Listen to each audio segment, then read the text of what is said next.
Hey, welcome back to another episode of Success Leaves Clues. I am your host, and I will be with you today with a special guest, man, friend of mine, friend of the show, somebody who I respect, I look up to, Mr. Mike Pirtle, serial entrepreneur. My dog. I was gonna like brand expert, guru, you know what I'm saying, tech, corp builder, but I think entrepreneur really like encompasses like who you are as a person. Would you agree? Risk definitely calculated risk. Very calculated risk, yes. So let's talk to people a little bit about your background. Like, where are you from? Like, tell us about like how'd you get to where you are right now? Well, I was born in Hawaii. So born in the middle of an island, and I think that's kind of where I'm at now again. Right. It's on an island, you know. So, right. Went to school at IU. I left school in 2011 to join the Air Force, do satellite communications. Brand development has really been a passion of mine subconsciously since I was like, I was like 9. Right. So when you say, explain that subconsciously, how has it been subconsciously like a part of you? I mean, you know, a lot of times people will talk about passion and like what I'm passionate about, and that's like what I like doing, you know, but I really look at the things that I was interested in early, you know, and like when I was 9, cover to cover, I read Photography for Dummies. I was that kid, you know what I'm saying? Like middle school, high school, when I thought I might have some football and hoop dreams, I'm reading like Football for Dummies. Like I read the book cover to cover, you know what I'm saying? So that was always me. Is like I would be a deep diver into things I was interested in, you know? Right. And the crazy, and the genius part of the Dummies, just encyclopedia, it's just like there's some of the smartest people read X book for dummies. Yeah. Right? You know what I'm saying? So that's really a genius proposition on their part, right? So shout out to them. But I read a bunch of the books myself, so I definitely like, you know what I'm saying, kind of see where you are. So in terms of like Brandon, IU, com in the Air Force, then what was next kind of after that? So, you know, I was doing satellite communications in Germany. That's where my son was born. And I really started to, while I was in school, brand myself and try to brand the message of build your own brand, like BYO brand, or be your own brand. Right, so BYOB. BYOB. Right. And just putting out marketing collateral on Facebook to my classmates, like, hey, because that's where my head was, right? I'm 22. I just dropped out of college, you know, but I started my business in college, so I was already known for web dev. I did the website for the Office of Diversity Education at IU. That was my first client ever. And the school picked up some of the branding guidelines that I created for that office. And so that's how I got started.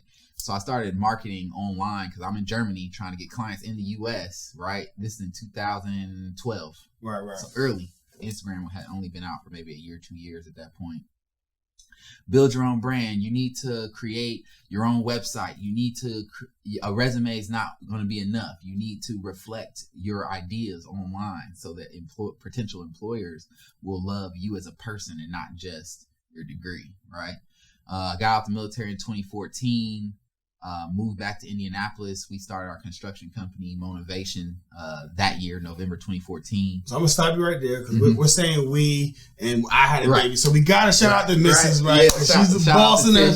Yeah, Tish is a boss. So shout out to Tish. Yeah, so a definitely power couple in the making. So definitely, but that's dope. So BYOB, website development, brand kit development, and it's understanding that like everyone needs to really pay attention to their personal brand. Yeah, who you want to be, you know? A lot of times people think about your brand as your logo or your website, but the big thing that I try to push with anybody I work with, whether it's a personal brand or a corporate brand, is who do you want to be?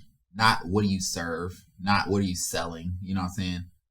Yeah, you need to focus on who you need to serve, you know what I mean? Yeah, you need to focus on what your product's going to be, but ultimately, who do you need to be in order for those people to want to be served by you, right? Who do you need to be to produce the product that's going to satisfy those people?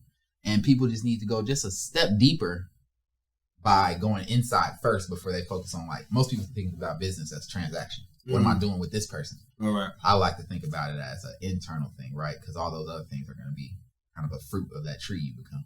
Right, so, man, that's so powerful. I think when I'm talking to leaders, organizations, I tell people like, look, you can't build an 8-9 company and be a 5-6 as a leader. Right? So you can't have clients that are 8-9s and you're not an 8-9, you know what I'm saying, as a service provider, as a business owner, right? So like you hit the nail on the head, right? The fruit of the tree. Like what is that tree talking about? Right. Yeah. I mean, you're never gonna push a corporation past where your character is. Right. That's real. So let's talk about character a little bit, because obviously that's something that's like a common theme, like building relationships, building a business. I think X said it was just like what did he say? Like he said like, yo, it takes too much to not trust someone. Yeah. And then he was like, you gotta believe it. What did he say? Trust people for. What he said something. Trust people for who they are, or trust them that you just didn't see them. Believe yourself when you see them. Yeah, that's what I remember. That. He said, trust people for who they are, but believe when they see it. But like trust you didn't see them well. Trust yourself enough to see them well. Yeah, right. I remember that. Because it was like one of those situations where typically, like people gonna be who they're gonna be, and they show us signs, and sometimes we believe it, and sometimes we don't believe it. And then ultimately when they portray or they show up as who they are, then it was like, oh man, I should have known. Like, no, you should have trusted them. That's exactly what it is. Yeah. So what is like some advice that you could give out to that in terms of like managing those expectations on business owners? Because I mean, partnerships is like you need partners, you need affiliates. So how do you kind of look at your relationships when you're brand building, when you're working with other people? Like, what is kind of your criteria? That's a great question. That's a really great question, because I think the key indicator is clarity, right? Like you talk about purpose. Purpose is all about being clear about what you're here to do. Right. And especially for me, you know, my deal flow is crazy as far as people coming to me with their ideas. This is what I want to do. This is what I want to do. And the way I really now vet those ideas is, okay, how invested are you into creating a clear plan for this idea, right? It's the barrier to entry for entrepreneurship is so low now. Right. People get an idea and start an Instagram page, and that's it. You know what I mean? Go Daddy, get them a website. Wix, you know what I mean? And it's over. CEO and they title on LinkedIn. And they're in the game, you know? Right. And it's unfortunate, because I think a lot of these ideas die because people don't treat their ideas like an entity, right? They don't treat it like something that has to be nurtured, something that has to be trained, something that has to be taught. And they look at it as a hustle, you know, and that's not how those babies be dying. Those babies do not be making it. A lot of people don't make it out the hood with the hustle mentality, right? It's funny, I read this. Have you familiar with the Hexaco Study? No, Hexaco is a personality test, right? So like Myers-Briggs or any other joint. So this joint is interesting, right? Because it's described as one of the most accurate personality tests. And it had this thing where it talks about like what it takes to be successful. And it talks about the conscientiousness. So conscientiousness is broken up into 4 parts, right? And this is the first part everyone messes up, right? Because what we hear all along, like hard work, I'm gonna grind, I'm gonna hustle, you'll do all those things, right? And that was my mentality growing up, right? I'm just gonna outwork you, right? But then it was like diligence is only one piece. So the next piece is organization. You gotta be organized in thought, organized as an individual, organized in your workplace. The next thing is like professionalism. Like they talked about 6 Sigma, where you take 1,000,000 times and you make 3 mistakes, right? So how excellence, like double checking your work. All right, did I get that done? Let me check it one more time. All right, that right? Any misspellings? Any of that right? And the last one is what you're talking about is prudence, like making those decisions and that clarity. And that prudence comes from, like you talked about earlier, digging deep and have an understanding of self, a clarity of purpose, a vision, a mission. Having a why for everything. Exactly. So a lot of people don't spend the time to do the work because they say they're too busy. And they're really hiding. They're hiding from the work. Yeah. You know, interesting, like when you meet people in terms of like really, and like what are your visions, like what do you hold dear? And it's just a dangerous conversation to have with people like, I don't know. Yeah. Well, I'm on the track, right? And I have a vision where I'm going. If you don't know, bruh, them trains don't line up. And you know, the other side, with especially with intellectual property and building a brand, is like, if you're in a community environment and everybody's not clear on what they're doing, people gonna start stealing ideas. People gonna start feeling a type of way. Everybody's seat isn't clear. Like, you can't be playing musical chairs in a creative environment because everybody's gonna get lost. Right. It's funny. One of the companies that I used to work for, it's called Right People, Right Seats. So in an organization, right, everyone needs accountability chart, roles and responsibilities, and then filling what that role and responsibility is. Mm-hmm. And that seat is filled by someone who owns that title. Yeah. No one else owns that title, right? And then when you do that effectively, that's how you can grow and scale. Exactly. Everyone stays in their lane. They know, like my man Tristan Thompson, when they won a championship, the Cleveland Cavaliers, he's like, yo, be a star in your role. Mm-hmm. And chase them boards. But the problem is, I feel like in this society and how we've been groomed, and everyone want to be Instagram famous, everyone want to chase clout, everybody want to score 40. Yeah. Like, first of all, if you said 100 times, you probably want to score 40. Yeah. Right? Yeah. So it's just like, and second of all, you're a much better passer. Mm-hmm. Everybody want to be Boba Fett. Nobody wants to be the Jedi. Yeah. Army of One. So that's crazy. So what's your philosophy like moving forward? Like, kind of what has been your focus? Like, you know what I'm saying? 2021, obviously, got a dope spot downtown where you do retail. Appreciate it. And also in the back, you know what I'm saying? Got some big plans. We won't reveal them just wait. Yeah. But what's your focus now? Because you're still working with companies that are trying to build corporations, that are trying to build brands. So talk to us a little about that. So now I'm a little bit more so personally focused on getting in the driver's seat again. You know, I've spent a lot of time since I moved here from the Bay Area. I guess I kind of took, when I was in the Bay, I was doing a lot of consultation with the tech companies out there. I got into podcasting, so my media brand started growing. And when I moved back, I kind of stayed in that lane. But now I'm looking to really just kind of get back in my executive driver's seat, you know. With the businesses I personally own, and with helping other people. You know, we have Enthrall U. We've got the brand construction system program, 10 modules, help people learn how to build your own brand. You know, I definitely look forward to working with you and the champion community on those things. Right. One to many. I love to teach. Right. But as far as sitting down and building, I'm just ready to build my businesses again. So Elite Media Group, you know, that's going to be our production studio, media production, looking to go high level with that. My partner in that business is Fresh Does It. You know, he just signed a deal with Sony, so we're here to do like industry leading production. Of course, he's got a brand Off the WAP, you know, so we'll be launching a record label this month as well, which I think is going to be big for Indiana because we're in a creative renaissance right now, you know, and people just need a door to go through. You know, if you look at Atlanta, you look at LA, you look at these different creative hubs, like they've got people who created a door for that city, you know, and we got a big opportunity to do that. So I'm going to be focused on that. Of course, with our construction company, we actually just closed a deal with Washington Township. We're going to be building out 3 schools. And we also closed another deal on 100 new builds, like new land development properties. So I've got a lot of things. I really look at things like a king. You know, you're an ally of mine. And when I look at the kingdom that, you know, my family has built now, I got to be diligent. I've got to keep my eyes on it. You know what I'm saying? I can't go out here on conquest trying to expand right now. You know, you got to know the seasons. And right now it's just a season to, you know, protect the harvest.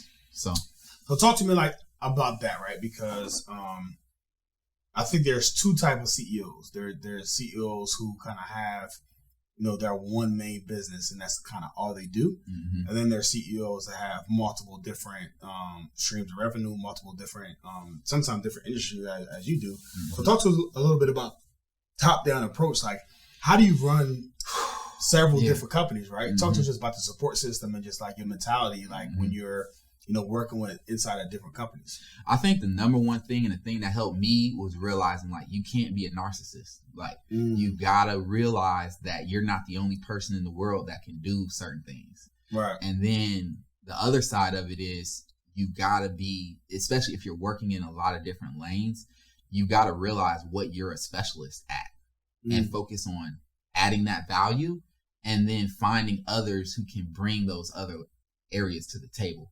So like for me, and then let me add a third one. The third one is being equally yoked. Like a lot of times entrepreneurs are not locked in with people that are all the way locked in with what they're trying to do. So when they step out of the room, no progress continues to happen, right? So like I'm just super blessed, of course, that I'm locked in with my life partner in business, and we've been able to forge 14 years of knowing each other, you know, into now 7 years of successful entrepreneurship. But we took risks together. You know what I'm saying? Like we were equally yoked in those ventures.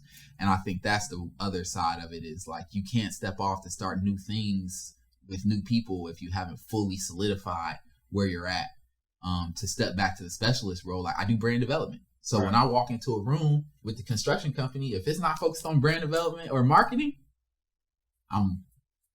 you know, and I'm not too egotistical or prideful to say that, you know. It's amazing, right? Because I mean, I've been around you and your spouse before, right? And it's very endearing, right? Like I think it's a challenge for a lot of couples to work together, right?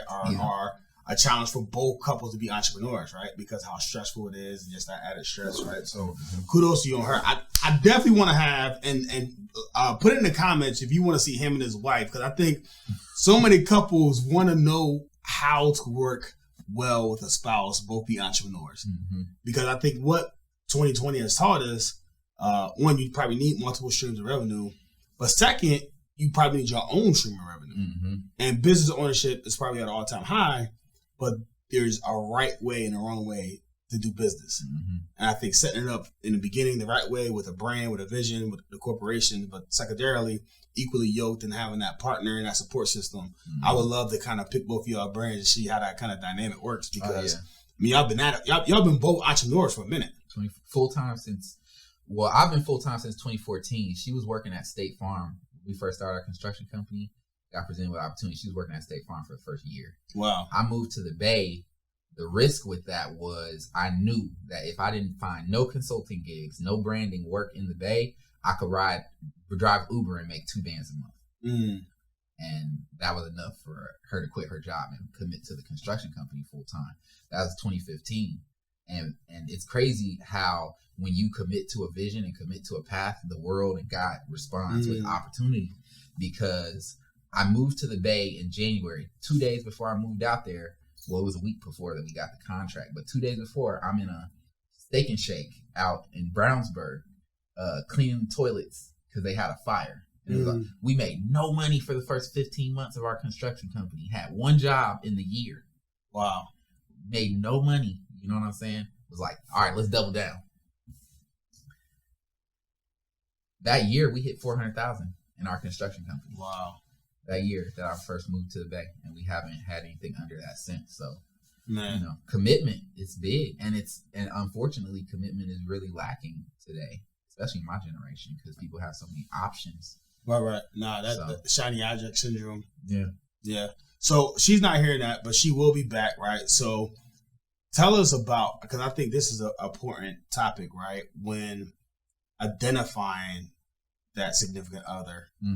Like, what things did she possess that you saw in her, or how did you guys develop together as you continue to build, right? Because it's a growing thing, right? It's a growth phase, right? So I'm sure it's like some struggles, some opportunities. So what things have you learned about yourself, about her, to kind of help you guys in your success?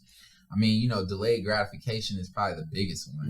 You know, just like even in our friendship, like we were friends for 10 months before we were even in any way like affectionate, you know what I'm saying, which is rare in and of itself. But that side is huge, and then the other side is like matched visions. Like I've always been crystal clear about my vision for my life and what I want my life to look like, and I don't think that people make themselves vulnerable enough to share those things sometimes early enough, whether it's with a significant other or a business partner, to make sure that what you see for your life is in line with what I see for my life, right? Because if you know that you're going to have to take some risk and jump across this chasm to that, whatever that looks like over there, and you got your running mate is like, I like it over here. Why would I? It's not going to work, you know? Right. You got to have somebody that's willing to be all in if that's what you're about as well. And so that's probably the biggest thing, is just like have those conversations about, again, who do you want to be? Right. What does your life need to look like for you to become that person? And are they willing to go through that journey? Nah, that's dope, man. And I appreciate it, bro. So, last question, and so I don't believe in like one and done like type podcast. Like you ask somebody on, like you don't talk to them. So this definitely gonna be a repeat guest because we're gonna get into some of this web development and SEO game. We both are coaches, teachers, so definitely want to bless you guys with some of that information. Mm-hmm. But the name of the podcast, Success Leaves Clues, mm-hmm. right? So I've always felt a little fortunate, privileged, if you will, to have the level of conversation that I had. Mm-hmm. And I felt like so many other people would have loved to have been like a fly on the wall. So that's why I kind of created this podcast as an outlet to kind of, so people kind of share their wisdom and knowledge. But we accumulate that. No problem. But we accumulate that knowledge from somewhere. Mm-hmm. So like, what is like one of the, and you're an avid reader, I haven't been to New Spot, so definitely got to check that out. But so this notion of success leaves clues. Mm-hmm. So what kind of clue can you give us about success that you've kind of learned that and let's do this. You're that guy moving back here from San Fran and Tech. Like what clue would you tell him right now? Like if you had to like go back and be like, hey, let me help you out. It's gonna save you a lot of grief, a lot of pain. You know, I had some answers lined up for you until you threw that part in. You know, when I moved back here from the Bay, I really thought that due to the success with my construction company mm-hmm. and like having that happen there simultaneously with what I was doing there had gained me a certain like social status. Mm. I started my clothing line when I was in the Bay. So like literally I used to work out at Equinox downtown San Francisco. I'll never forget. Sometimes I would ride the bus just to see the city, you know what I'm saying? And like people were starting to stop me like on the strip walking to Equinox to take pictures with me. Wow. You know what I mean? Because like my podcast went viral. I got a Lyft ride from somebody that worked at Apple Podcasts that started pushing my stuff. Mm. And randomly, I just asked her to play my podcast in the morning. I was on my way to Fort Wayne to work my guard unit. So like my ego had got kind of big when I first moved back here from the Bay. So that's why like that threw a wrench into this question for me. But so that's great though. But what have you learned about your ego? I think your sense of self-worth can't come from externally based sources.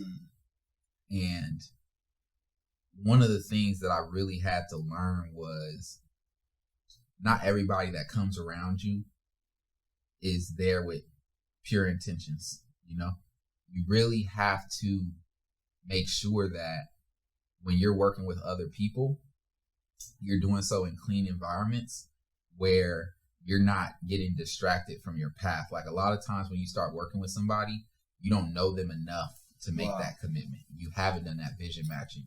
And sometimes like you just need to kind of touch and go. You can't get in and lock in with every single person that walks to the door because you don't know where they came from. And especially as you grow in business and in your life, like that deal flow goes up, right? Opportunities go up. And that's when you really learn. And you hear people talk about like the importance of saying no, but you never really know until you get hurt because you became open to too many things. Right. And I guess that's one of the areas that I would say like success leaves clues. If you look at like even like GM, I believe is GM CEO wrote a book specifically talking about how when he took over GM, like he looked at all their different divisions and cut off like a majority of them. And that's probably the biggest thing is like know what you do and do that no matter what's going on around you. I mean, it might get hyped, but it's going to slow you down. Wow. You know what I mean? That's a good word right there, man. I think I got my MBA and we were at Wall Street, like on Wall Street, talking to the CEO of like the stock exchange and competitor. Like I wanted to be Wall Street. I wanted to be a stockbroker coming out of college. Like 80% of the people on the floor at that time were like ex-college athletes, right? Because it's competitive. So the guy who's running it now said he plays basketball. And he said he can't shoot a 3-pointer. Old fat white guy can't dunk, right? But from 10, 15 foot, he's like, damn, they're automatic. So he's like, so what he does when he practices is he practices 10 to 15 foot shots. Because if he's in a game, if he converts, 5 out of 8, 5 out of 7, 7 out of 10, 7 out of 9, 7 out of 7, they're going to win that game. So what he doesn't spend a lot of time doing is trying to dunk. What he doesn't spend a lot of time doing is trying to shoot 3-pointers. Because that's not his skill set. And if he had done that, his percentages go way down, and also the percentage of winning go all the way down. So I say that to say, when you try to spread yourself too thin and try to do too many things, also your percentage of success also goes down. Right. Yeah. And you block yourself from the blessing of having that seat. You're trying to fill 5 seats, just you. Right. That's narcissism. Yeah. Because you block yourself of the blessing of having those seats be open and the people that's supposed to be there filling them. And the goal for me is not to create more followers, it's to create more leaders. Exactly. So I want that seat filled with someone who understands and who's a master at their craft. Exactly. And they'll only sit with you if they feel like you're a master at yours. Right.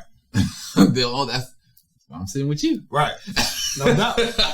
And there you have it, folks. Hey, now thanks for tapping in another episode of Success Leaves Clues.